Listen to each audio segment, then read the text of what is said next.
A very good evening and welcome to all the participants this evening. You are welcome to the 89th WiseViews Leadership Conversation that ICFAI is hosting every Friday, typically Friday evenings. And today we are excited to have a dynamic officer with us, Shri Navin Mittal, IAS. Sir, I'm excited to thank you and also let you know that you are the first bureaucrat to be on our leadership conversations. Thank you so much for agreeing to speak with us. And knowing you and your style of working and your pace of working, I'm thoroughly excited to have this conversation with you. What I will do now is I'll run a brief introduction on you and then hand it over back to you for your opening remarks on the topic. Please allow me to share my screen. As I mentioned, these are WiseViews Leadership Conversations, 89th in the series. Today we have Shri Navin Mittal, IAS. He's going to talk about mapping career aspirations with market trends and developmental needs, a case of Telangana higher education space. So the first 20 minutes will be a talk by the leader, followed by the next 40 minutes, a large proportion of time allocated for Q&A, and that's what that's what the guest leader wanted to have, and that's a fantastic way to cater time to questions and answers. Thank you, sir. A brief introduction about Shri Navin Mittal. He is the Commissioner, Collegiate Education and Technical Education, Govt of Telangana.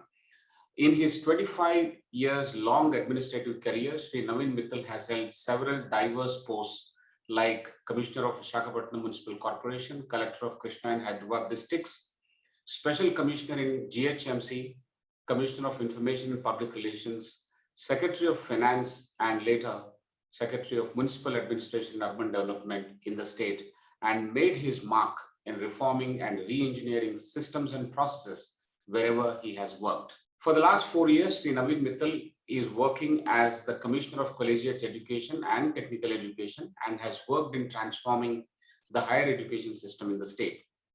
His efforts in modernizing and reorganizing the courses in government colleges has led to a 68% growth in student admissions in the last 4 years, which is unprecedented.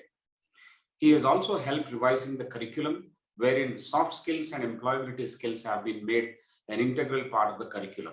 Certain initiatives like biometric attendance has been introduced in all the colleges in the state to improve the attendance, and all government colleges are now working on the platform called e-office, which has improved the speed and efficiency of college administration. The DOST admissions platform of Telangana for online admissions in the colleges is considered as one of the best in the country, and many states have tried to replicate that admissions platform. It is very interesting to note that these initiatives are looked at in great awe by all other states in the country. Shri Navin Mittal, as you know, belongs to the 1996 batch of the Indian Administrative Services and allotted to Telangana cadre. He stood All India third in civil services examination, which is like topping the civil services examination in 1995. He is a BTech in computer science and engineering from the prestigious IIT Delhi. With these brief remarks, I would like to once again welcome you, sir, for this leadership conversation. Thank you so much. I will also introduce my colleague on the panel. He's Professor R. Prasad. He's the Director for Academic Wing at ICFAI Group.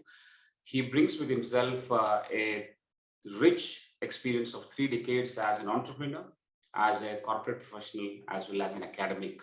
He holds a BTech from IIT Bombay and a PGDM from IIM Kolkata. And he's published several articles, books, and conference papers in India and abroad. Welcome, Professor Prasad, to this conversation. Thank you.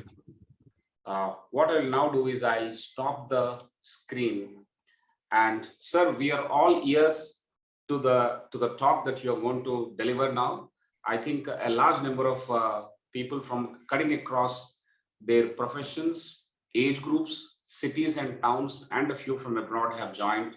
And we would love to learn how Telangana government under your leadership has taken forward certain new initiatives of collegiate education and technical education. Over to you, sir. Welcome.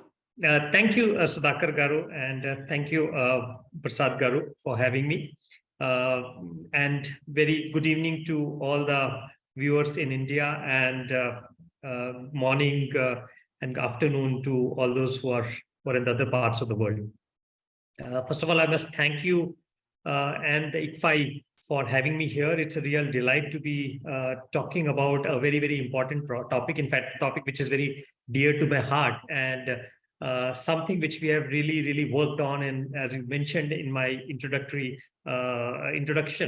for last almost more than 4 years, we have been very, very actively engaged in doing that and trying to transform our higher education system in Telangana to really meet the market needs.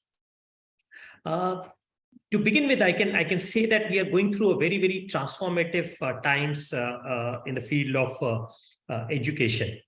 And the reason why I'm calling it transformative, especially in the Indian context, is due to multiple factors. And I can say 3 broad factors are in play, especially if you look at education sector today. The first one is the policy side of it. And that is that there's a huge amount of policy level changes which are happening in the country, and that is due to the new national education policy of 2020. The second one is the technological interventions and technological transformation which is happening across the sectors, but now education sector has also caught up. And third, I would say, is due to the economic rise of India. And if we really look at a combination of these 3, we would then get the context about the topic which we are talking about. So the first factor which I talked about is the policy side of it, and I would say the new national education policy is a real game changer in this regard. In fact, many analysts, and I keep repeating this, many analysts in the education sector compare the NEP 2020 in education to the liberalization movement in the Indian industry in 1991. So it is expected that the NEP 2020 will transform Indian education sector in a similar way what 91 liberalization actually did to the Indian industry. And I would say that's a real big statement which we are hearing. And to tell you very frankly, I feel it is very true in a very broad way. And there are multiple reasons to that. One is that our education sector has been really shackled by over-regulation and regulation which actually focused more on the infrastructure rather than quality. If you really see our engineering colleges or our medical colleges or our other professional colleges, you would find that most of the regulation would say, oh, you should have so many rooms with so many square feet and X number of faculty, rather than really talking about what should be the quality parameter. And this I can say is almost across the board in the various domains in the education sector in the country. And a beautiful thing which NEP says is that the regulation should be light but tight, in the sense we really talking about very light and tight regulation. And then it is also talking about the multidisciplinary nature of education as we move forward, that our campuses should be multidisciplinary, because most of our professional colleges in the past have been disciplinary. We have standalone engineering colleges, we have standalone medical colleges, we have standalone law colleges, we have standalone pharmacy colleges. Now think of this, that an engineering student never gets to talk to a medical student or in a medical college as to what is the real need of let's say a medical devices. So this guy doesn't really get a picture of what the requirement is there in another sector. And I think multidisciplinary education to a great extent would kind of solve that. And we are also talking about a lot of flexibility in terms of choice of courses, and that is directly related to the topic which we are discussing today, in terms of mapping the courses with the career aspirations of students. We have actually been very rigid with our course structures. And there has been very little flexibility in most of our campuses. There will be few exceptions, like ICFAI may be an exception to this rule. But if you really look at most of our bulk of our campuses, especially public universities and affiliated colleges, things have been very, very rigid in that regard, and you have to really follow the course structure and the program structures to almost to the dot, and very, very little flexibility is there. So we are also moving into a totally new dimension altogether now in this flexibility, which is in terms of multiple entries and multiple exits. And again, that is very directly related to the topic which we are talking about today, in the sense that we are now moving out of time that wherein education was, let's say, a sort of a step function from 0 to 1. Now we are moving into a time where you can move in and out of the system at your choice. So let's say one can do 1 year in a campus, move out, try to do something, come back for the second year, or finish the second year, go out for the third year. So this sort of entry and exit is now made possible. And I think this augurs very well for blending, I would say, not just the entrepreneurial spirits of the students, but also employability, in the sense that you can actually get real world experience during the course of your education by moving in and out of it. Of course, it is, I would say, it adds to the burden on the educational institutions to really design programs in such a way which allows students to move in and move out. So that's another very important component of it. And finally, I would say, though there are a whole lot of things, but limiting to the topic which we are discussing today, we are now talking of a very, very path-breaking initiative, which is Academic Bank of Credit. I can confidently say that a few years down the line, we would actually be listing Academic Bank of Credit as one of the most path-breaking initiatives or innovations in our Indian education system, which have a global impact. I know of very, very few countries which allow this kind of a flexibility to actually earn credits from anywhere and then deposit and then try taking a certificate or a diploma or a degree from your mother institution. The condition being that 50% of the credits should come from the certificate or diploma or degree granting institution.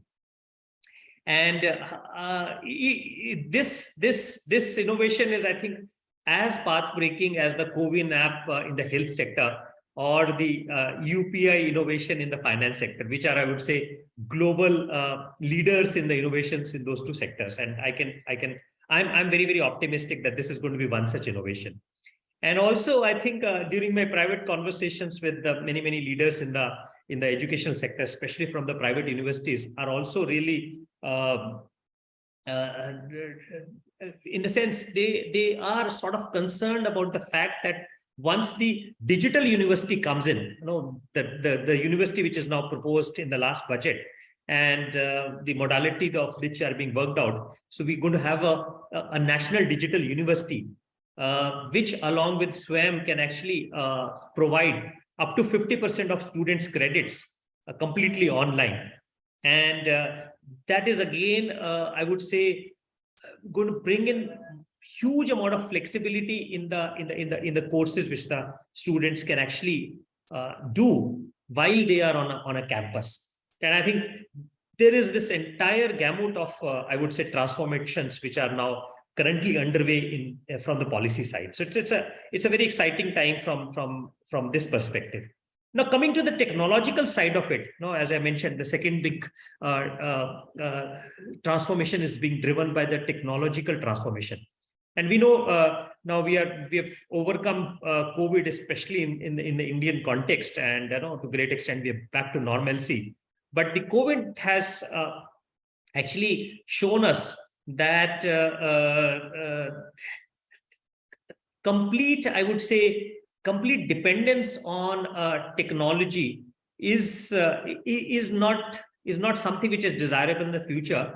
But you definitely need to integrate technology in a big way in education, because there is benefit of having the physical presence of students on a campus. That is, students not just get knowledge which is available through an online course or an online medium, but there's also a lot of learning which students get when they are in a physical space, and that learning is both peer-to-peer learning, where you learn communication skills, you learn teamwork, you learn collaboration, which is one of the skills which we listed among the top 4 skills for the 21st century, that is collaboration, but also and communication, but also there is two-way learning with the teacher, because I would say in a physical campus, it is not just the student who learns from the teacher, but teacher also learns from the student. And that physical presence makes a lot of difference and makes learning much more enjoyable and much more fun, rather than simply sitting in front of a screen from morning till evening and only being bombarded with online content. And I think we are moving into times where we need to kind of bring in best of the two worlds together, both the physical teaching as well as online teaching, and find this right mix of the two, which makes it more, much more enjoyable and much more enriching experience. One of the real powerful things which technology is now bringing in terms of personalizing, and again, that is something which is directly related to the topic which we are discussing today. How do you prepare people for a specific assignment or for a specific job which is available? That particular skill which is required may not be economically viable to provide to a group of people in one single area, and you need to actually pick up people from multiple places and with multiple backgrounds. And technology is now providing that power to actually personalize reach to those students in a very, very effective way. So that is becoming very, very, I would say, very powerful way of reaching out to the students. And I think we are now at the threshold of our transforming our campuses, where campuses are going to be transformed from just providing knowledge and providing learning of knowledge to also to a much more, I would say, much more experiential learning and much more enjoyable learning, and learning in a way which actually builds your capacity to learn more. And this is the transformation which technology infusion is providing. So that's I would say the second big thing which is happening. And thirdly, which I was mentioning, is the economic rise of India.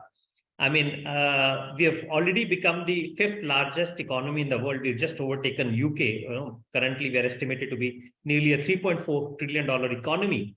And if you really look at our growth in last, I would say this is I'm really fond of telling these numbers, that in last 31 years, since 91 liberalization, or 31 and a half years, we've literally grown by nearly 8.5% per annum, compounding in dollar terms. From just about a $250 billion economy in 91, we have become now a $3.4 trillion economy. And you just do the maths right, it is almost like 8.5% compounded annual growth in dollar terms. And moving forward, we are likely to continue this growth almost at a similar pace, I would say, at least for foreseeable 10 to 15 years. And what this does is that every almost 8 years at this growth rate, 8.5 years, you are actually doubling. So we are talking about 3.4 becoming $7 trillion in about 8.5 years, and about 14-15 trillion dollars in about next 16-17 years. And that's huge. And this comes with the huge amount of economic employment opportunities as well as entrepreneurial opportunities, which are now increasingly getting available for our students. Of course, we do get into some of these cycles. COVID has resulted in some sectors getting more growth and some sectors getting some bit of negative growth. Those things will keep happening, but the trajectory and the direction is, I would say, very, very positive and very, very optimistic. And also coupled with this are two very, very important things which are happening. One is the world is becoming increasingly wary about China. A couple of years back, I would say pre-COVID, we used to hear this term, China plus one. I mean, most of the companies across the globe were looking at one more country in addition to China. Increasingly in last few months, I have started hearing anything but China or anywhere but China. And that's where India has, I would say, huge potential to really grow. And we are already seeing this happening. I mean, the world's largest mobile plant by Samsung anywhere in the world is now in India. Apple has a big ecosystem. We are seeing defense, aerospace sector growing, pharma sector growing. I mean, you see in multiple sectors we are seeing a huge growth. So that is one. And two is increasingly the world is aging. If you really look at the median age across the globe, at the top of that list is Japan with a median age of about 48 years. Very close to Japan is Germany, which is somewhere around 46 years. UK, France are somewhere in the 40 to 43 years age. US and China are somewhere near 37, 38 years age. That's the medium age. That is 50% of the population is above that age. India is somewhere around 27.5 today. That means when these countries are aging very rapidly, they are increasingly looking at people who can actually work and who can actually help the countries to grow economically. And this is something, another trend which is seeing across the globe, especially in countries like Canada and Australia. I was just reading a couple of months back that Canada, which was getting almost 400,000 to 450,000 people every year, which is roughly about 1.5% of their population as an immigration strategy to grow, is now targeting 7.5 lakh people every year, which is nearly 2% of the population. And that means there are increasingly huge opportunities which are growing across the world. And there is also now increased acceptance, especially due to COVID, due to work from home, to also move work to places like India, where there's not just cost advantage, but also advantage in terms of a very, very, I would say, capable manpower. Now, a question is that in order to use those capabilities, we have to equip our people to make full use of those opportunities. And that's the real challenge which is there in our educational institutions. And that's where I would say our campuses need to really become much more agile in terms of using the technology which is available today in order to better address the career aspirations of the students and provide them with the requisite knowledge and skills to help them make use of these opportunities in a much better way. And this is something which we've been consciously trying to do in Telangana in last few years, and it has really helped. You mentioned about huge growth in our admission numbers in our degree colleges, almost like 58-59% growth in our admission number. That is because of the fact that our courses have become much more market friendly, much more in tune with what the market needs and what the students want to do. And we've also brought in huge amount of flexibility in terms of our course combination, especially in our degree colleges.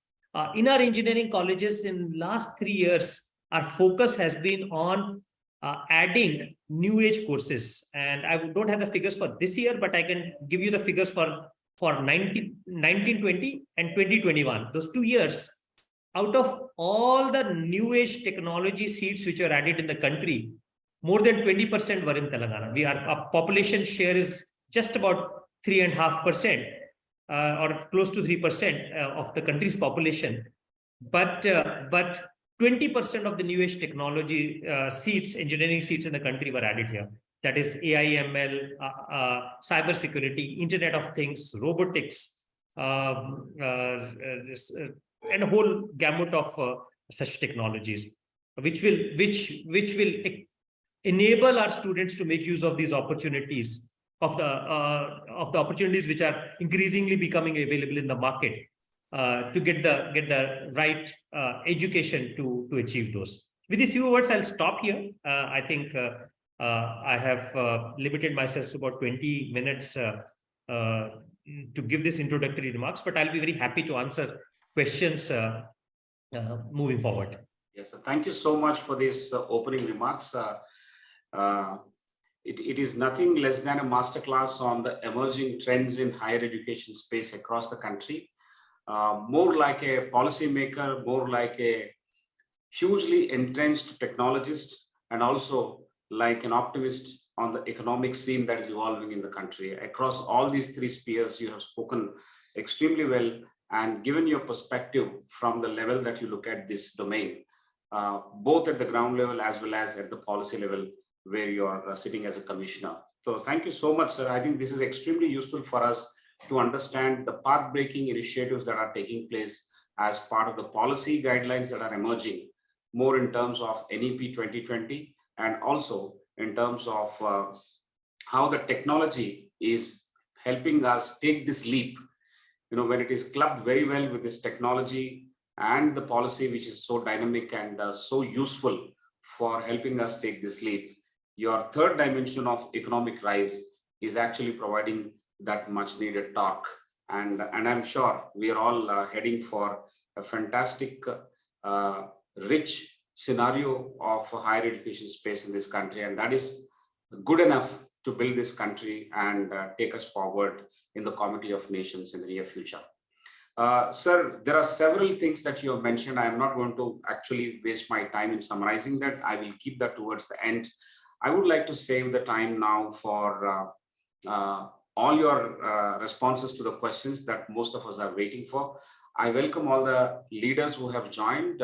Professor Mahendra Reddy from ICFAI has joined, and several other leaders from across the country have joined from various towns and cities that I can see. Some of them from government machinery also have joined. I welcome all of you. Please be ready with your questions. We'll open the mic to talk to Shri Navin Mittal directly in the second cluster of questions. So we have first cluster of questions handled by Professor Prasad.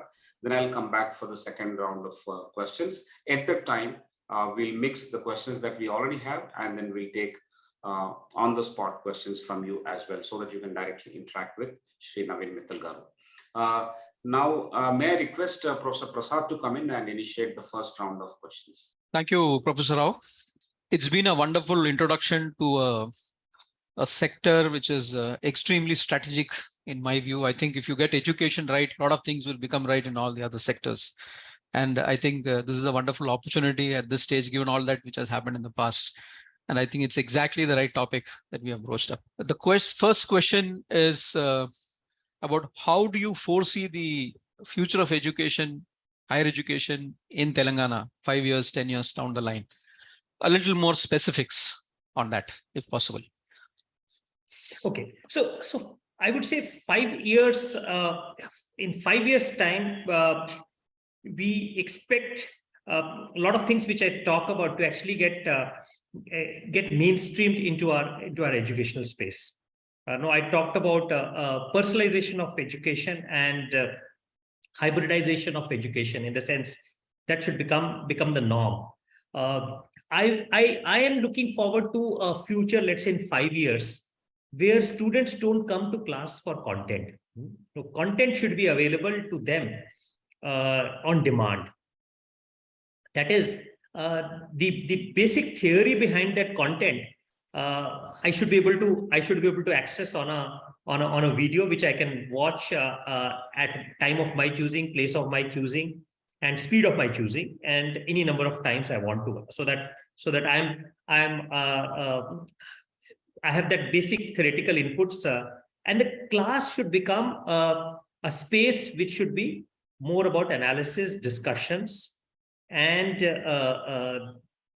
basically peer-to-peer kind of communication and two-way communication between the teacher and the students. No, that space is very, I would say that space is very precious, and that space, physical space in a classroom, should actually be used for interaction rather than a dry one-way communication from from the teacher to the students, which actually can be done as I mentioned, as at one's own choosing of time, place, and speed. So that is number one. Two is basically this is emanating from a very powerful conviction which we have, is that if you have to transform the education system, in the past our attempt has been that you design a market oriented curriculum and then provide that curriculum and rest will follow. It doesn't follow for the simple reason that our assessment systems are, I would say, very outdated and are mostly based, and this is again when I say mostly means in bulk of our institutions is based on rote learning and very I would say exercise which test memory more than knowledge and skills, and doesn't test problem solving, doesn't test application of knowledge, doesn't test critical thinking. It is basically rote learning, and this is in bulk of our institution. So we are very conscious of this, and we engaged actually ISB in Hyderabad actually to do a study for us, Indian School of Business, wherein we are looking at assessments. How do you redesign them to ensure that once the assessments transform, they will feed into the pedagogical aspects. In fact, NEP uses very beautiful term for I would say phrase for assessment, which I am very fond of quietly quoting, which is assessment of learning, assessment for learning, and assessment as learning. So, assessment of learning is a very traditional thing which we do, that how much you have learned, you actually assess it and give marks or grade to the students.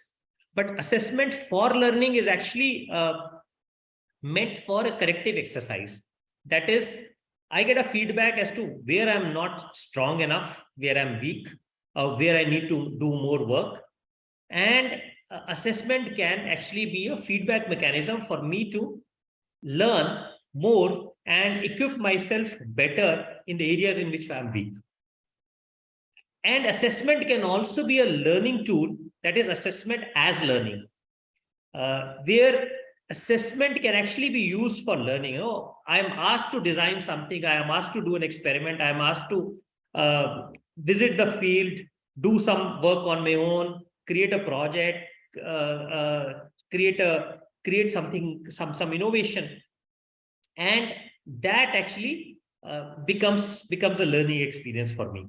Of course, with ChatGPT coming in fact, I would say the entire educational system all over the globe is now talking about how far assignments will actually be human assignments, or they'll be all ChatGPT based assignments. In fact, campuses in US are now grappling with, and I think very soon in India also we'll be probably talking about it. In Hyderabad, we're very fond of talking about Amirpet in Hyderabad, where you can go and buy a project or a PhD thesis across the shelf and submit. But now now this has actually come into our hands and into our desktops, where the AI-based platform is now creating assignment solutions. So I was just reading a university, I think it was probably New York University, which is now saying that any assignment actually should be done in front of the teacher, because they will provide a desktop where you can only access limited number of the sites, and the assignment you have to do there, because once you take home, I mean, you can simply ask that question to ChatGPT, keep asking questions, and it'll prepare an assignment. So of course, that apart. So that can be a very powerful, what I'm saying is assignment can be redesigning the assignments, can be a very assessment platforms can be a very powerful tool in transforming education. And the third, which is directly flowing from NEP, is the whole flexibility into our educational space. And this I'm saying not just within the program verticals we have now, that is arts or science or commerce or engineering, but I would say, a great combination of that. In fact, today I was in a seminar of principals organized by Times of India. In fact, the school principals were asking that when will it be possible that in higher education space that students can do a combination of, let's say, engineering and arts. So how do you combine two sectors? And that is very important from another fundamental point of view, which is most of the innovations happen where two disciplines meet. So if you see, the bulk of innovations happen where two fields meet, that is finance and technology, for example, agriculture or technology, or let's say finance and law. And you will see that where two disciplines are meeting, that junction is actually source of innovation. So we would like our education space to be much more multidisciplinary than it has been in the past. So I would say these are few, but there's a whole list of it. I would kind of stop here. Excellent. I think you have opened up the discussion and got into three very particular specific. I think this builds up for the next question. I think we're all talking about demographic dividend, and India is selling it right now in Davos to get investments. And on the side of admissions, the growth of rate is good. Telangana has seen good GER. Of course, we have to move to 50%. So one dimension of it is moving along. Now, when it comes to innovation, employability, and jobs, as we go along, some of these measures are being implemented.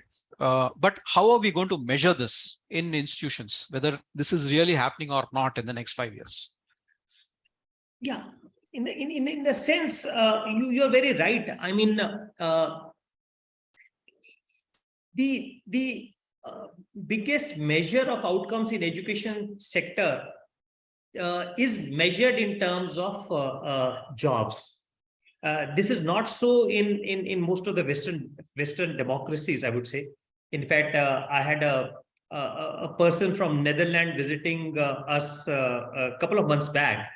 And he was visiting a few campuses, and he was telling me that he's very surprised that the focus of our campuses is on placement. He says in Netherlands, it is not so.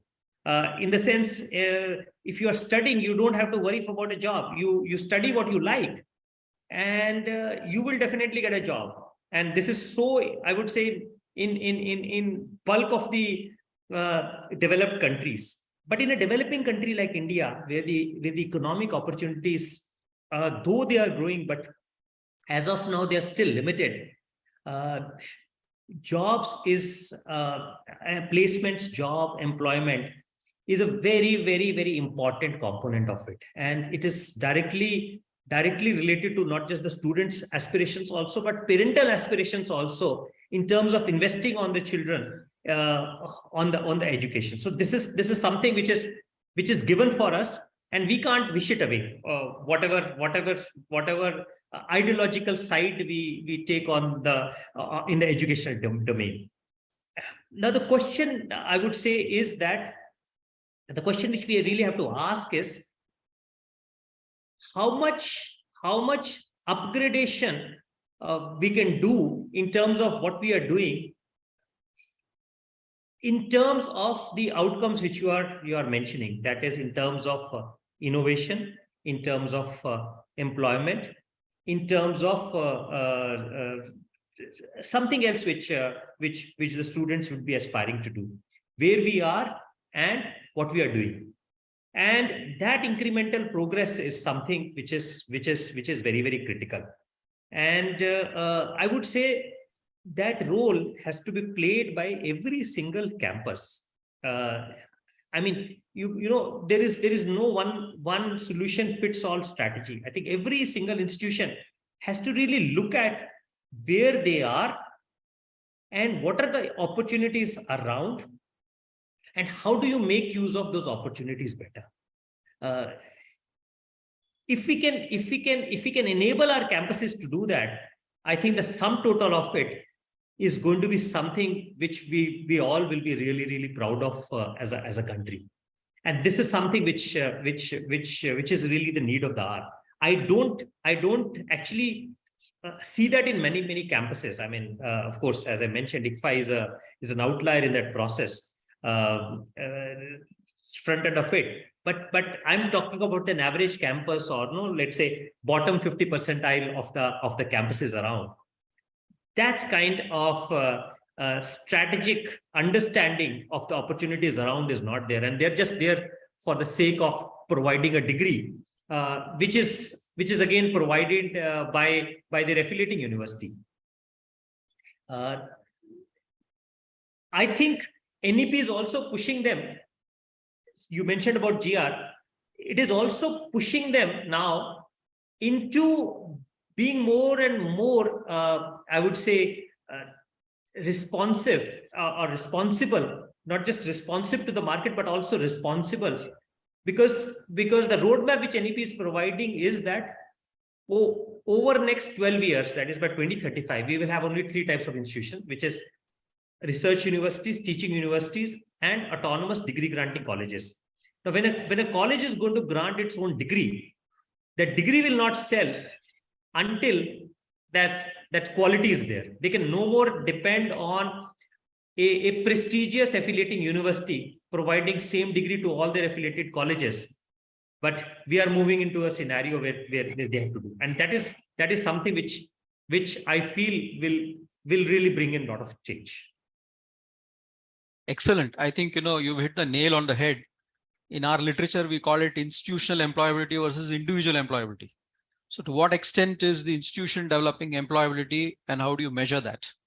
I think as we go along, we'll get some measures. I'm sure that if this comes up, then there will be an accountability for different institutions to step up, given their target profile of students in the markets that they serve, to increase their institutional employability as well as demonstrate it compared to other institutions. Thank you very much. I think this leads us to the next question, which is about what are the most important challenges that you've faced while looking at this sort of an agenda? So fundamentally, I think the biggest challenge has been the mindset. That has been the biggest stumbling block. I would say COVID has been I would say a big transformation or big enabler of that transformation in changing that mindset. Because people were afraid of technology in education. I mean, there was this feeling among teachers that, oh, technology comes in, their role will get reduced. And no, that was one of the very fundamental worries. But COVID has shown us that, no, that is not going to be the case. We can combine online and physical together. And the role of teacher is going to become much more important and much more critical than it ever has been. So that is, I would say, one of the fundamental things. Two, if you ask me, is again resources in higher education space. We are talking about 6% expenditure in 6% of GDP as an expenditure in education. We are very far away from that. I mean, we are talking about 1.5–2% of GDP as an expenditure in research. We are a fraction of it. I think our research expenditure is of the tune of about 0.1%. Our education GDP, education as a percentage of GDP is less than 2%. So resources is a big gap. And I think we can, if we can improve on the two, resources as well as mindset of the people who are managing and who are part of the education system. These two things, if we can change, we would see bigger transformation than we have ever seen. I'm very extremely happy to hear this, particularly the mindset thing. The resources thing, yes, I think we'll have to have a lot of innovation. And actually, that is one of the questions. If this is a limitation, then how does the innovation come about as far as funding goes? But on the mindset, I think a lot can be done even without that. Excellent. I think there are many more questions, but I'll restrict myself to one before I hand it back to Professor Rao. And this is, there is an existing capacity in Telangana of institutions. So something like, the All India survey says 53 colleges per lakh. in Telangana per lakh of students. At the same time, you also have this phenomenon of BTech, pharmacy, MBA, MCA capacity gaps which are there, and you have new trends coming in. Now, how would you manage this in the next few years so that we have a more optimal balance? I think if you look at the capacity, we do have a lot of redundant capacity in our campuses. Especially if you look at the engineering and the general degree programs. Of course, there are things like medical education or pharmacy education where we can grow more, but they are again very constrained due to the regulatory space which they work in. But if you look at engineering and general degree, I think I would say there is huge amount of redundant capacity. To just give you an idea of the numbers, for about 4 lakh sanctioned seats in degree colleges, we fill not more than about 2.3, 2.4 lakhs every year. So we are just operating at about 60% of our capacity. In engineering space, I would say of about 1,10,000, 1,11,000 seats we fill only about less than 70,000 seats in a year. So we again operating at almost 65% of the capacity. So we do have that. Where I think we have a potential to get more numbers is in terms of the student progression from school to junior college and junior college to higher education space. In terms of a bigger pipeline, and I already see that happening because I can just look at my own experience. Let's say a decade back in the districts, or let's say over 2 decades, sometime around the turn of the century, around 2000, we were really looking at enrollment as enrollment in schools as a very important push from the government. And I think it brought in a lot of success. But if you look at, let's say, a decade earlier, we were still grappling with the number of students who have reached 10th class and passing it. Slowly, I think we are moving forward, and I think I would say, let's say, over the next 5 to 10 years, we would really see a huge growth in our GR overall the country. As you said, Telangana is already 36. Our country is at about 26. But we need to move very quickly to, let's say, 50 and then 60 and then 70. And I would say that is happening because at the school level now, we are talking about almost like 100% GER. But the issue is in terms of progression and in terms of quality of education, so that the students can actually move to the next level. And that's where a lot of work actually needs to happen.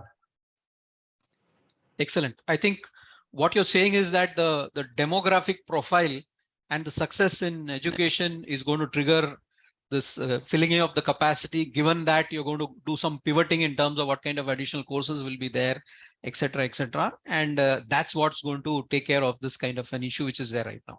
Excellent. Thank you very much. I think these have been really enlightening answers, and I hope that we'll be able to move along this space.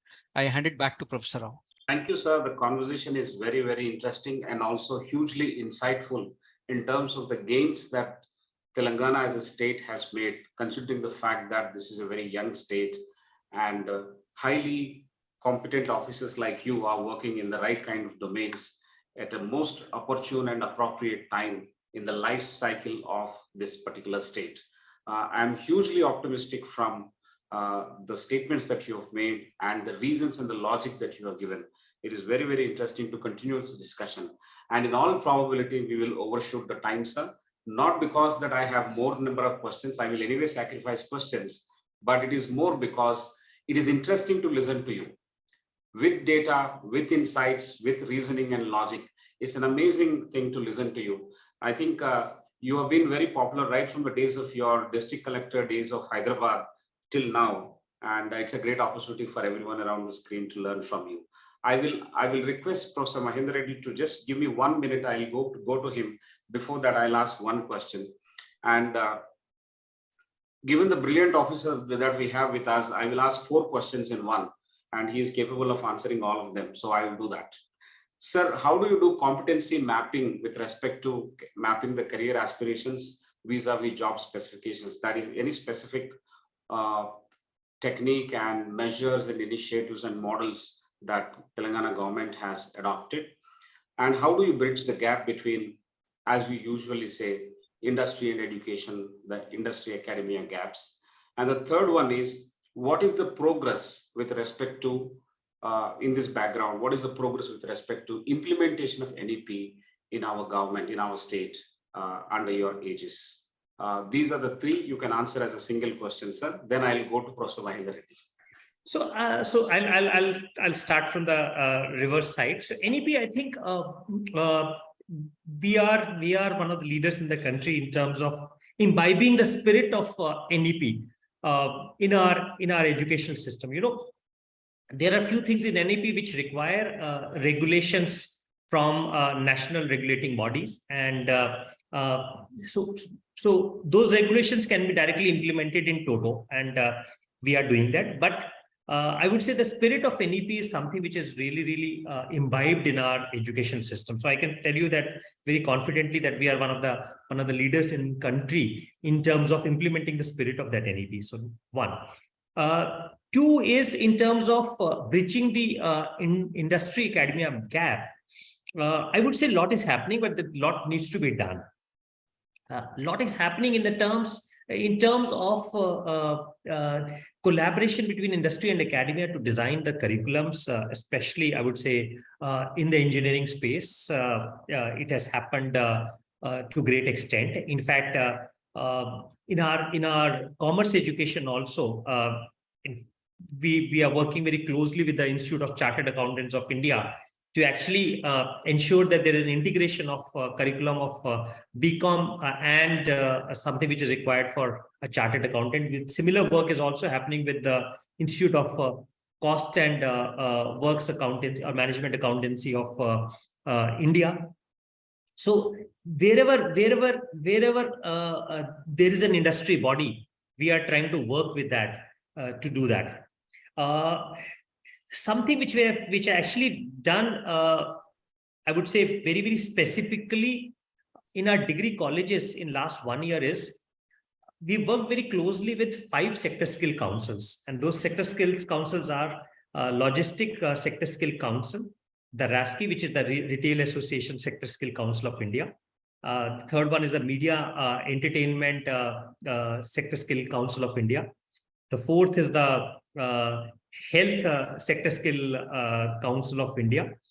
And then we've also worked very closely with the, I think I'm missing one, which is there, logistics and performing arts is another one where we've worked very closely with the, so we've designed BBA programs, BSc programs, and also BVOC programs in very close association with these sector skill councils, which have also become hugely popular, where the entire curriculum is designed by these sector skill councils. And I think increasingly that will be the way to move forward, because when we have very professional sector bodies in our country, I think those sector skill councils can actually become a bridge between the industry and the academia. And that is something which we are trying to leverage in a very big way, apart from industry associations like CII, FICCI, and also in Telangana, the FTCCI. In fact, I'll give you another example of a collaboration with the CII, wherein our technical education department collaborated with CII and an MNC from Austria, which is Alpla. And we designed a dual education or dual apprenticeship program, which is actually a modification of the apprenticeship program, dual apprenticeship program in Germany and Austria, in fact, which is one of the real factors for industrialization of Germany and Austria. We actually kind of customize it to the Indian conditions. An example of how we are collaborating.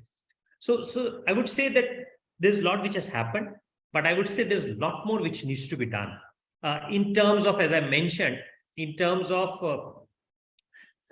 lot of personalization of the skills which are required for the industry. because industry wants a ready-made person to be available. Education system, actually, the nature of education system today is such that education system wants to make more well-rounded individuals who are able to make use of not just opportunities of today, but also tomorrow. But the industry is very, very, I would say, very, very hungry for ready skilled people to take job on day one. And I think that is something, that is a conundrum which we have to actually keep solving, and I would say this is something which will always be work in progress. Now the third thing which you asked about is competency mapping. Very, very important area which you touched. And I think that is something where a huge amount of work needs to happen. Because right now our competency mapping comes from our entrance exams. You have this MCET exam, or you have this JE, where you judge the competency of the people in, let's say, maths, physics, chemistry, and then allot them a particular branch.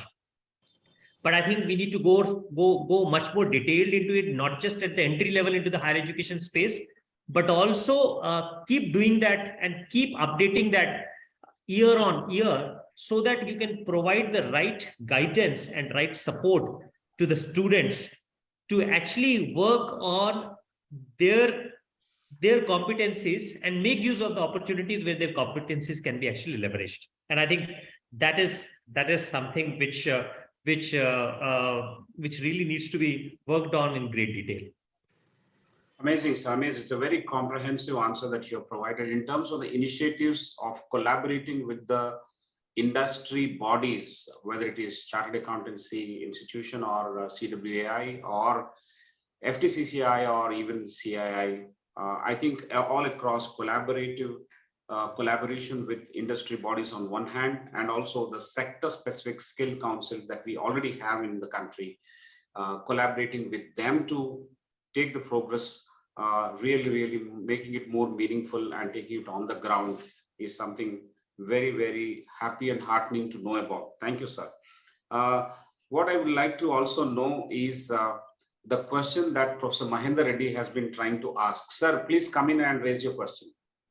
Congratulations, Mr. Navin Mittal. It is so nice of you to see you and to listen to you. It's an excellent presentation. And you have rightly mentioned the NEP 2020 as a game changer.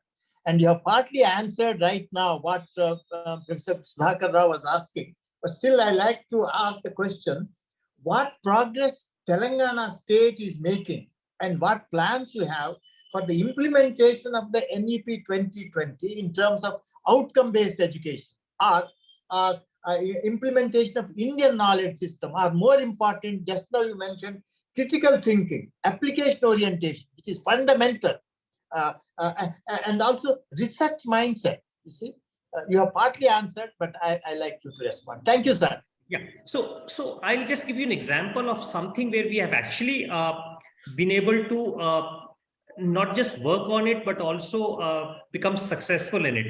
And that is in our polytechnic education. In technical education, we have two verticals, polytechnics and engineering colleges.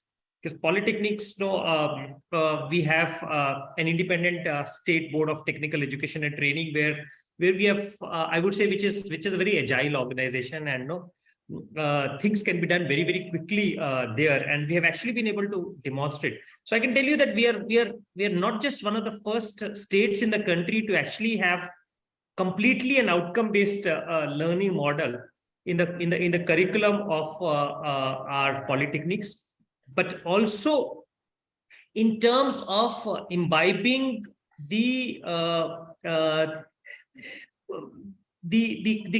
things which I've been talking about, in the sense project-based learning, as well as moving from rote learning to actually application of knowledge and critical thinking. So I would say that we have started having open book exams in our polytechnics, where students are allowed to bring in books, and the exam is all about applying knowledge to solve problems.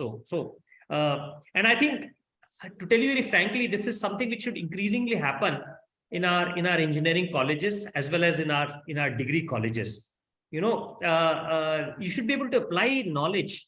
For example, let's say, I've also been a student of law during my service. In a law college, most of the exams are actually completely based on rote learning.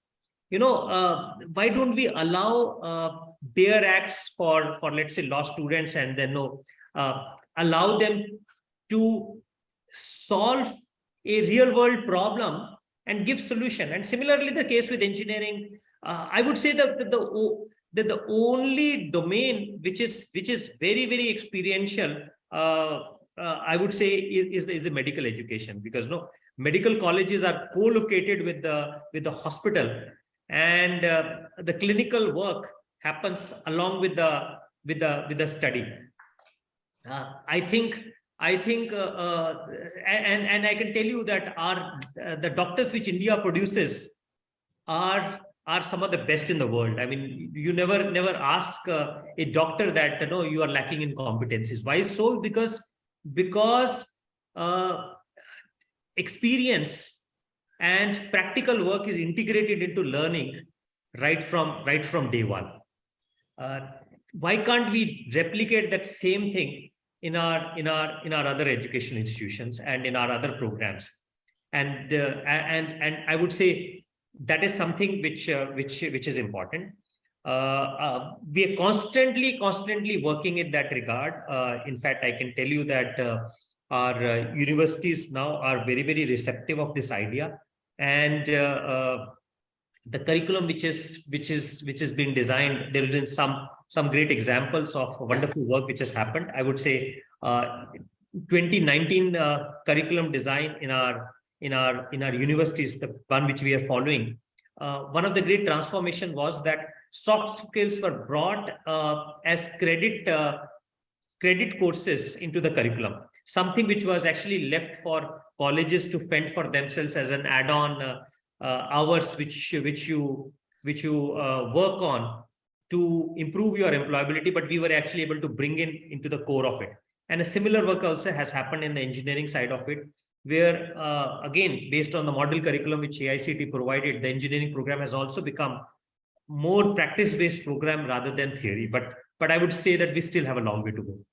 Thank you, sir. Thank you very much for enlisting the measures taken by Telangana government with respect to outcome-based education. Those examples of open book exam in the Polytechnic itself is very, very interesting. Of course, some of the IITs and some of the IIMs had these open book exam long back, maybe 2.5, 3 decades, even much before. Bringing those good practices into our own domains and our own systems is most welcome. Yes, as you rightly said, medical education is the only, fully experiential learning kind of a domain that we can witness these days. But wish we all move towards that kind of largely experiential learning kind of a system. And soft skills as a credit course. Yes, soft skills as a credit course by mandate or by regulation, if you bring in, that I'm sure people will be standing to gain a lot, especially in terms of making the students really employment ready, and also they'll be socially ready once they graduate. That is also a very interesting outcome for us, not just for employment, but your communication skills, presentation skills, balancing and controlling your emotions to deal with a set of social issues that you have. Because whether it is office or a home or a public place, it is all societies, and all of us come from the same large social fabric that we belong to. So how do we present ourselves? How do we deal with these kind of issues is a very important aspect. I'm sure soft skills will go a long way in helping them grapple with some of these issues. Very nice to know about these things, sir. I am requesting Mr. Manoj Pandey to ask his question by unmuting himself. While he does that, I will take up one. Sir, are there any challenges that you have encountered, especially in identifying the technological advancements that you think will drive Telangana higher education market? This could be more general. There are technological advancements that can drive any higher education space across the country. But are there any challenges in identifying and bringing them to actually implement? From your level, are there any challenges? I think from what I've talked about, one of the important requirements is a great learning management system. The problem which not just Telangana is grappling with, but almost all educational systems or institutions are grappling with, is presence of a very robust learning management systems which can not only provide today's needs, but also which is I would say agile enough to improve with the times. Unfortunately, even now we do not have, I would say, a global leader in learning management systems which can be procured off the shelf. I mean, there are few which are good to have, but there are none which are must have. And this is something I would say which is not just a problem which we are grappling with, but a whole lot of institutions are grappling with. Today you invest on something, and tomorrow, if you have to move into another one, is going to be very difficult, because to work on it and to make it functioning requires a huge amount of effort. And unless until you have something which will be lasting for let's say few years to come, like 10 to 20 years, investing on something would be very difficult decision. And this is, I would say, challenge number one in terms of technology. Two is and this is again something which I keep talking about whenever I talk in the education space. We are increasingly moving into times where content is available in abundance. What is really required is now to curate that content. And that content is, I would say, multimedia content. It is very similar to know that we have got thousands of books in the library, but an educational campus actually picks up the best and then gets it in form of a textbook or reference books, which are then used as a base for let's say teaching.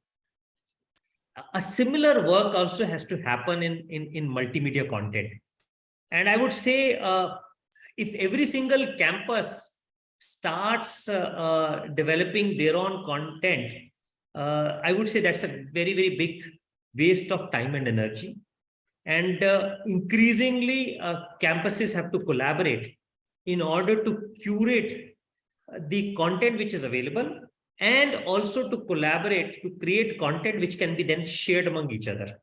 And I think this is the problem which we have to solve in the coming years. So that's problem number two. Problem number three is lack of, again, a standard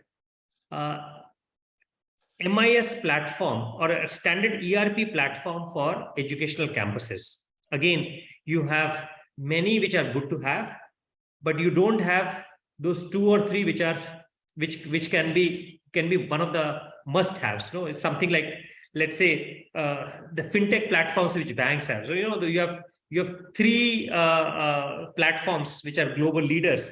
You can pick up one and the bank is operational from day one, but something very similar is not available for an educational institution or for a university. And I'm talking again from a I think this itself is a huge thing. One is to learn and understand what are the real challenges, and we also grapple with these challenges as one of the institutions in this space. And I will request Professor Prasad to come in very quickly after 2 minutes. The fact that we are enumerating the lack of an appropriate LMS. If some of my EdTech friends are listening and they are part of this presentation right now, they should immediately make a beeline at the Commissioner's office. You've been selling us several LMS proposals, and we are trying to evaluate that. And here is a government with a huge segment, large number of users. Always government has got largest number of users, looking for a robust LMS in place that can take care of the current needs as well as future needs. If not, it is built to last.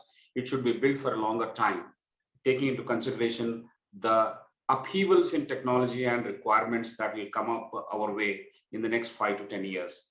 And then it should have enough room for modifications and also accommodating the new requirements. And the second thing is lack of a standard ERP platform. Again, there are a huge number of ERP platform sellers who've been in touch with us, and I think that is also an opportunity for them to look at. I'm quite amazed about that particular fact. Now I request Professor Prasad to throw some light on what Commissioner Saab has mentioned just now. We have grappled with developing LMS, sir, for our online education. We offered online MBA to start with, and this is completely in-house developed learning management system.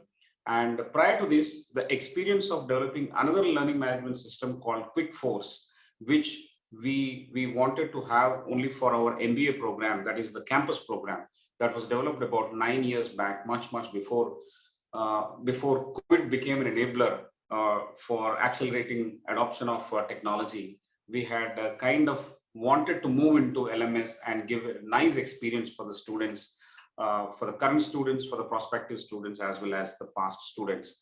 But I think Professor Prasad will be able to throw more light on our LMS journey and how we can look at that. Thank you. I think all the 3 points, there's some sort of feedback I want to give. First is, that it is LMS plus LCMS that we are looking at. Learning content management system. If you really want to run multimedia, simple ways by which you can take something from there, add something from here, put it together and ask the student to take a look at it. Now, this itself, we have been struggling. I mean, to date, we have not got something here which a lot of people can use, and particularly in an Indian setting where it also has to be affordable. So that is one. Second is that when we talk to the ERP people, and I remember some discussions we had with them. So when we asked them about learning outcomes, okay, your ERP, you're talking to an academic institution. So how much of learning outcomes is there in the ERP? To what extent can we integrate it with LMS? I don't think there are good responses there. And the third is that in LMS itself, there should be a capacity to define learning outcomes, define assessment based on the learning outcomes, define engagement based on the assessment, put learning analytics in place by which all these can be seen by the faculty or whoever is looking at it and see whether actually we've got the measures or are we just talking in the air. I think this is the requirement and we are nowhere near that right now. Good. I mean, these are real challenges. If someone is working on these things, they could be startup founders, they could be well-entrenched tech players, but the entire edtech domain can look at this as a great opportunity to actually stretch out, reach out, and solve this problem. Thank you very much, sir. I think you brought out a very, very real issue, and those 3 challenges are not the textbook kind of challenges. They are challenges for consumers of technology who would like to use that day in and day out to bring about some transformation in the education space. Sir, I'll go to the next question before Dr. Lavanya raises a question. That is, the year that ended buzzed with ChatGPT 3, and the year that began is still buzzing with ChatGPT 3 and the impact that it can have to start with on the education segment. In terms of the university that you mentioned, how to actually assess, I mean, it is in the sphere of assessment, how to assess the essays written by or the answers given by ChatGPT 3. How do you think these new advancements of AI and AI applications impact developmental needs and the growth of startups? It may not be limited to Telangana, but it could be limited to our country as well. I think ChatGPT is real and we have to accept it. I mean, I would say it is the second Google movement in the world. I still remember sometime during late 96 when Google came in. I mean, a very, very simple platform, and which was one of the fastest platforms and was able to give user ranked algorithm at the back and give you results which actually were very relevant, rather than the search engines in the past, which used to just throw out garbage. So the way Google transformed, I would say, the world in last 25 years, Chat GPT and a whole lot of things which are going to follow is going to be that transformative thing for next few years. And it is for real, and we have to accept it. Now, the question is, how do we respond to it? And the way to respond to it is to really look at ways where this can interfere into the outcomes which we desire from the students. You know, you want to assess a student based on an essay. And if you allow a student to access such a platform where he can simply borrow that essay from an AI engine or from the net, I mean, you're not going to get it, get the real understanding of the student who's applying to you, or whom you are assessing. So you now will have to come out the ways wherein you can actually measure it effectively and in a way which you really desire, what you're really expecting from the student. And I think this is the question which campuses are grappling over the world. There are some I would say immediate responses in terms of banning ChatGPT on the campus, or banning use of it in the class. But I think innovation would be in terms of how do you integrate into learning, but then prevent it from interfering with your assessments when you really desire some outcome from your assessments. Fantastic, sir. I think that's the overview, and it's a problem that is currently plaguing all of us. The assessment methodology of a teacher is now challenged in terms of how do you distinguish a machine-generated output vis-a-vis a student-generated output. And therefore, I'm sure humans are hardwired to adapt very quickly, and they will definitely come up, and especially teachers would definitely come up with those non-machinable responses to a given challenge or a given question, and that will be integrated into their assessment formats very quickly. So we hope that this is an interesting challenge, and we overcome this very, very soon. Dr. Lavanya, would you like to ask the question now? So you had mentioned, thanks a lot for the wonderful presentation. You had mentioned collaboration with CII. When I was working in CII in 2004, there were councils for industry institute interface and soft skills training and public-private partnership. It was much ahead of the curve. So to dovetail the competency mapping with the industry academia interface, so how do you look at the larger picture? Because as part of overall education, there are formative assessments, summative assessments, and so on. So given the game changers such as ChatGPT, it is a challenge for the faculty as well.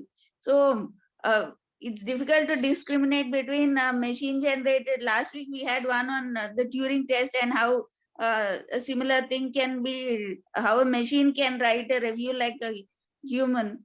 So what do you portend as the overall larger vision over the next 5 years? So I think what I would like to probably add to whatever I've said in this conversation is that increasingly, I think we have to integrate industry into our educational space to make it much more practical and much more experiential. So we've been talking about problem solving, critical thinking. If our educational campus is in isolation from the outside world or from the real work environment, we will keep talking about it, but we will not go anywhere. No, it's again spot jumping. you are jumping, you are burning calories, but you're stationary. So if you have to really move ahead, I think we have to increasingly kind of integrate. I was giving the example of medical education. So industry also, when I'm in fact I've been addressing some of these industry bodies very frequently. Again, I've been telling that look at preponing your placements. If you go to a campus, let's say in the final semester of their education, or let's say the penultimate semester, there is very little time for the student to work on the job which you are offering. So go to the campus, even let's say in a year before the final year, and pick up your potential students, give them internship opportunities, give them time that they can work on during their final year to actually either work in the campus on your problems, or in your industry premises also as a full-time intern. So we really need to look at some innovative ways of integrating the two. And I think this challenge is both ways, both from the industry side as well as from the academia side. And the way to solve it is to increasingly integrate between the two. Great. That's a brilliant response, sir. I think steps taken from industry and steps need to be taken from the academia in order to integrate. That is, we need to come together to solve these problems. Preponing placements is one amazing idea. Integrating industry into education, bringing industry into your classroom so that we don't function in silos. We don't have that kind of gap. I mean, theoretically, there is always a gap. Industry is always ahead of classroom. But what are the credible steps that anyone can take to minimize that, if not eliminate completely? I think those are very, very useful kind of, yes, technological upheavals will always be there. Challenges will be multifold as we move forward. But I think the administrators and the philosophers of education will have to actually put their head down and work on it in terms of making these things work on the ground. Thank you so much, sir. I will quickly raise one more question and then I'll go to Professor Prasad and we'll wind up very soon, sir. Thank you so much. Going by the recent developments where scores of once successful edtechs are failing because of the layoffs or the job cutting, and some of them are turning to brick and mortar models. How prudent is the idea of digital universities? This is a question raised by Mr. Manoj Pandey. No, I think digital university is a very, very prudent idea. See, edtech sector has been failing because they were piggybacking on other educational campuses. If you look at the bulk of edtech industry, especially in the higher education space, what do? They actually piggyback on an established over an established university and then offer the same program through their platform. I think it worked for some time, but I don't think it is a very sustainable idea. This is something which a campus can do on its own, and increasingly you find more and more universities are now offering online degree on their own. So why do you need to go onto an edtech platform to access a course which university can actually provide on its own? There was still some space for foreign university courses or certificates to be again provided through these edtech platforms. And again, I would say that space is also shrinking because increasingly those universities are either looking at India as their expansion strategy. We already have UGC draft regulations on foreign campuses already coming in, or they're also increasingly offering their certifications at much lower costs than what is there in their own country to India directly online. So that's the reason why edtech failed. But online education as an idea and digital education as an idea is something which is there to stay. I don't think it is going anywhere. It is actually, I would say, the market becoming more and more mature, where some of the best platforms are surviving, and we are now consolidating that success of the past into national digital university, which will be, I would say, which will be an enabler for democratizing educational access to, I would say, millions of students in this country. Great, sir. Thank you very much for that response. EdTech drives the efficiency and the enterprise-wide running of institutions and universities on one hand. EdTech provides access to a large number of students, which is a function of internet speed and devices and electricity, device availability as well, not just the quality of the device, but the device availability also. On the other hand, EdTech provides solutions for that which the offline education has not been able to solve or address. So instead of being either or, probably it is a healthy and kind of a situation, and that depends on a smart educator to pick and choose and blend it carefully, making sure that the students are benefited, the industry is benefited, and the ecosystem is benefited. On one hand, edtechs are failing after the initial enthusiasm, artificially driven probably by COVID pandemic. But increasingly, if a technology is not able to solve the problem, obviously it is not solving the problem. So that's the reality. As you mentioned some time back as well, content management, LMS, and of course, an ERP kind of solutions. I would actually encourage all my young friends in EdTech to run a pitch LMS contest or a pitch ERP contest with Mr. Navin Mittal.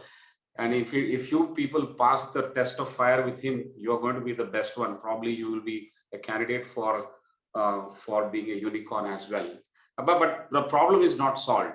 So we are talking all these things on the reality that the problems are not solved, and there is a huge requirement for someone to address these problems. Thank you very much for that optimistic note on the digital universities, and you have actually demarcated where is the problem and where is the future, where we need to focus on. That's pretty useful for us in deciphering the emerging scenario in the higher education space. Professor Prasad, very quickly, I'll request you, if you have any question, we'll take that and then go into wrapping it up. Yeah, I would have one question on foreign universities. I think given the background and the landscape that you have drawn, and if you were to make recommendations on this, for Telangana, what type of foreign universities do you think would fit in, and for what purpose? So I think in a liberalized environment, we cannot wish away the foreign universities. I mean, no, we have kind of been very, very close system in terms of foreign universities working in India, operating in India. And one of the negative fallouts of that is that India is not a global destination for education. I mean, if my memory serves me right, India in a year gets something like roughly about 60,000 to 70,000 students in a year. Maybe a close neighbor, Malaysia, which is a fraction of India's size, gets more than double of that. And I think India has a huge opportunity in terms of becoming a reasonable cost global destination, reasonable cost, high quality global destination for education. And I think the way forward for that would be to welcome foreign campuses to come to India, because they will bring that global name which they carry. And I think it will also be good for Indian campuses also, two ways. One is this cross movement of faculty between an Indian campus and a foreign university campus in India would actually give a lot of opportunities for an existing faculty to move in and out of those, improving their capability. That is one.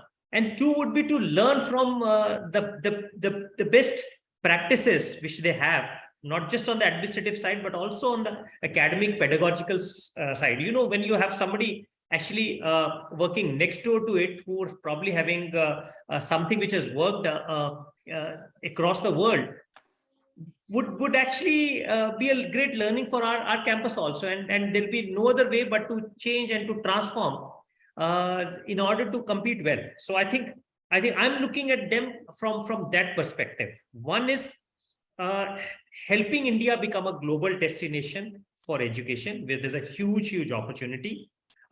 We can actually be, if I can give you also the numbers, maybe between $5,000 to $10,000 per annum fees, something like 4 lakh to 8 lakh per annum fees kind of destination, which world is looking to.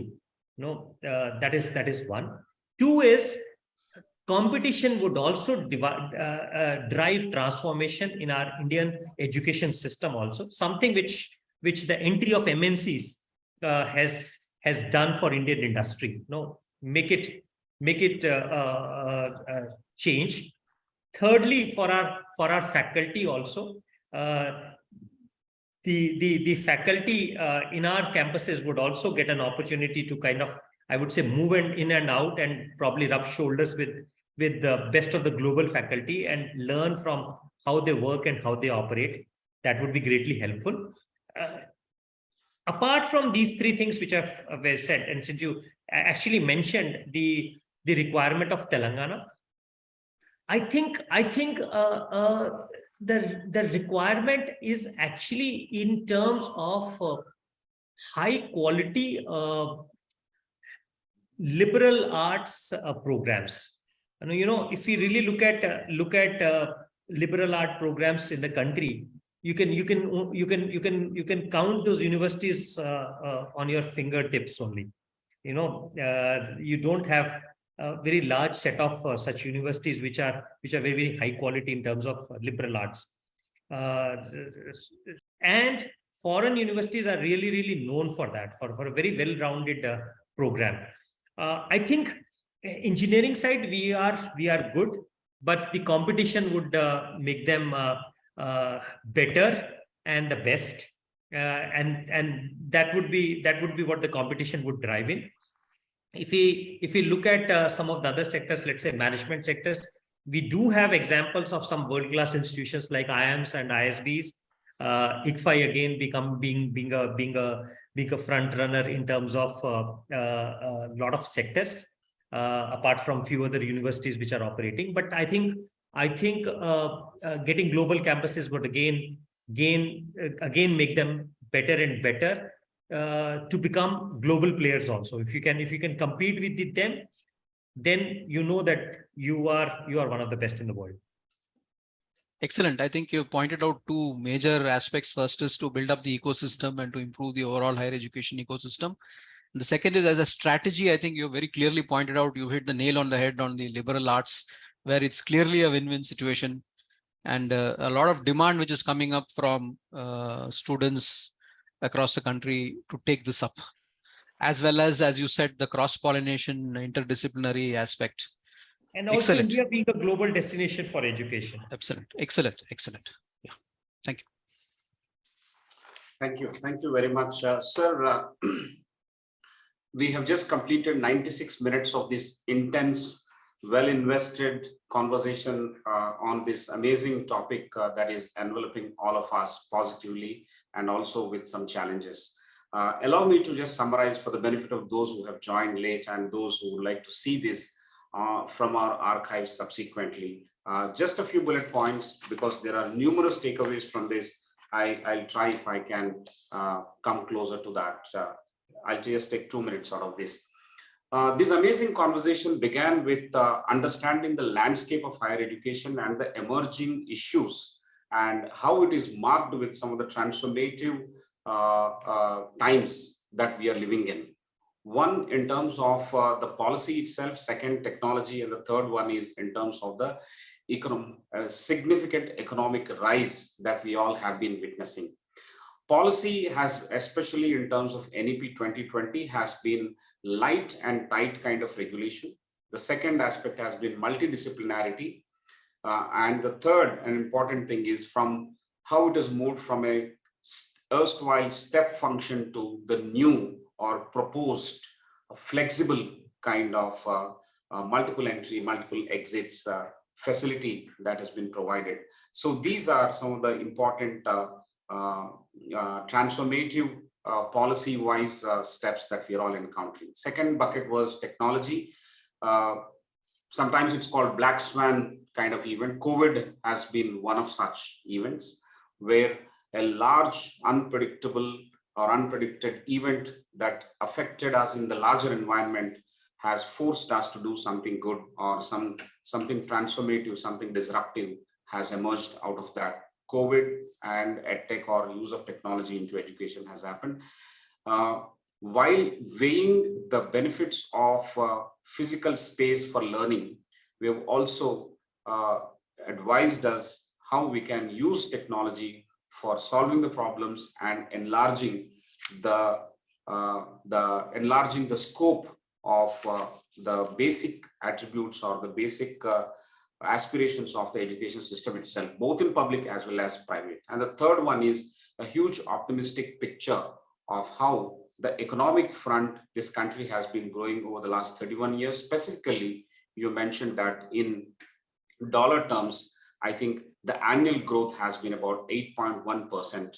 And these opportunities help us take our steps towards creating employment as well as the entrepreneurial spirits to go up in this country. That's an amazing initial landscape that you have painted. Your optimism about digital university coupled with Swayam is a huge step in itself. Basically, 50%, as it can be predicted now, 50% of credits can be taken online. That will be a huge step, and basically, it will change the whole landscape with this kind of technological and also policy-wise and economic-wise changes that are sweeping the country. In your explanation for various queries asked by our learned members who participated today, two major things and opportunities that you have seen. That the world is increasingly becoming averse to China, and therefore it's a great opportunity that the world is looking at India as an alternative. It was China +1, it's now I think more towards India, therefore it's a great opportunity. And the second important emerging reading is about the aging population, where the median age in India is roughly around 27.5. So other countries are aging faster. Younger population, younger working population will contribute quite a bit towards nation building and help the economy grow. And therefore that opportunity is there. Therefore, we need to have capable manpower, and campuses will have to be agile by using technologies and all other means to make these capable manpower derive this dividend that we potentially have. One is to address the career aspirations, and the other one is to making sure that these career aspirations are in the right direction by making use of all the advantages that we have, both at a country level and at an international level. The other important aspect that you mentioned, how do you foresee the next 5 years or the next few years, especially the higher education space of Telangana as well as the higher education space of this country, is in terms of personalization and hybridization. Students don't go to classes for content. Content is available elsewhere. Content is otherwise available online as well. But when they go to the class is supposed to, the physical space is supposed to provide what is called camaraderie, bonding, problem solving, collaboration, so on and so forth. And these are important attributes and expectations from an education system, and that's what they go for. Second, the assessment model itself will have to change, not just because of the advent of new technologies, but also because of our stronger focus on outcomes. From an erstwhile rote learning method and the assessments based on assessing the rote learning only to sharply focused outcome-based measurements. So redesigning and redefining the assessment model is something which is going to change very, very fast. And the third one is the flexibility which you initially also talked about. I mean, this is going to mark the next few years or the next 5 years, both for Telangana as well as for the entire country. Whichever state takes the leap and whichever state shows the appetite to grow, I think they will derive the benefit. And your perspective that outcomes are generally viewed only in terms of jobs or placements in our Indian universities and colleges, which is not the case abroad. I think that's a nice learning and that's nice to take away.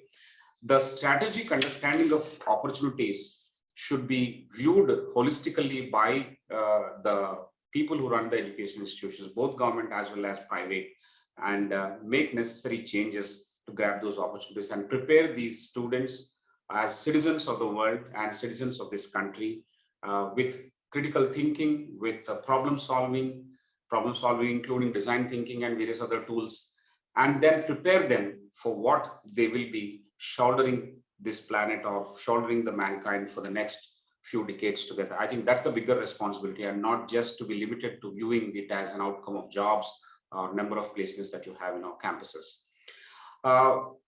One very, very eye-opening on one hand, at the same time, conforming to what we have been thinking. It's validating to what we have been thinking is some of the challenges that you have faced as commissioner, as an important game changer in the higher education space. Is one in terms of the mindset of people, mindset of everyone involved, entire ecosystem mindset.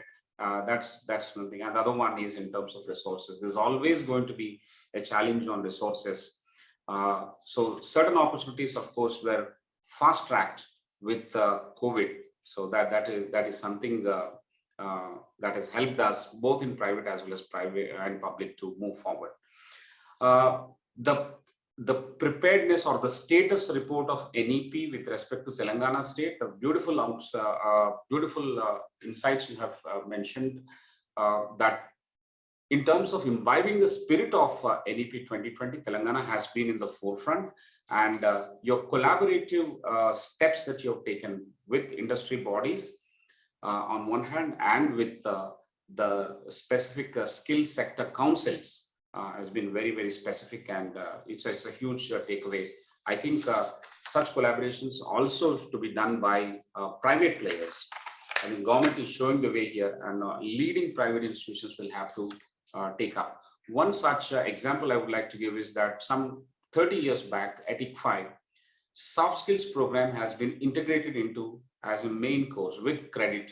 And I remember very clearly, I'm sure Professor Prasad will agree with me, that the architects of the soft skills program at ICFAI have been some of the successful ex-services men who worked with us. They architected, they built it. In fact, they almost prepared it in a BOT model, and they left it they trained a lot of soft skill trainers within ICFAI, and it was continued by the community subsequently. I think we are one of the forerunners in bringing soft skills into the main ambit of what we teach. I mean, right from day one, not just at the time of placements in the final year, but right from day one. So that's been a huge validation mentioned by you, sir. So it's very heartening to know. Some of the other solutions with respect to technical education, especially your open book exam in polytechnics and your emphasis on experiential learning, and the way you have designed your courses with respect to your BBA, BSc or BVOC in conjunction with what is required in the market. I think across all the domains, Telangana has made a super progress with respect to at least the steps that have been taken. And as you mentioned rightly, it is always work in progress. A lot has been done, but much more, as you always said, much more has to be done. And that's very, very nice. And you are strategic at one end, at the same time, quite pragmatic. And it has helped us understand this scenario very well with the example of Telangana higher education space. And I repeat n number of times, but I want to say this again, that the Commissioner of Collegiate Education and Technical Education in Telangana, Mr. Navin Mittal, is looking for a robust LMS system that can solve the problems of college education. Second, content management, especially multimedia content management. And the third one is a standard ERP program, an educational platform that the government and the private would like to depend on. I think with this, I would like to thank Mr. Navin Mittal for this hugely enlightening, hugely insightful, and amazingly simple. It's made simple by your explanation, and we learned a lot, sir. We couldn't have asked for better person to speak on this topic at this juncture. Thank you so much for agreeing to be with us, and thank you for sharing your insights. On behalf of everyone, thank you, sir. In fact, I must thank you because for me also it has been very, very enriching experience, because you really made me think and explore the contours of potential, and really very interesting for me too. Thank you very much. Ladies and gentlemen, that was the topper of civil services in 1995. Looking forward into 2030 and 2050 with emerging technologies. If a topper in computer science and engineering from IIT Delhi and also a topper in civil service examination is your Commissioner of Higher Education, it will do wonders. Telangana State is very lucky to have you, sir. Thank you so much. We will see you all, friends, next week, next Friday, with yet another leader from infrastructure space coming from Germany. And we would like to have how technology can be agile and what lessons that we can learn with a specific focus on infrastructure as a space. And till then, keep hitting the websites of Task, keep hitting the websites of T-Hub, keep hitting the websites of all Telangana initiatives that you can learn from. It is exciting and interesting, and some of those things can be emulated by private players. Mark my words, it will be hugely useful and helpful in our own activities in private sector as well. Thank you very much, sir, once again.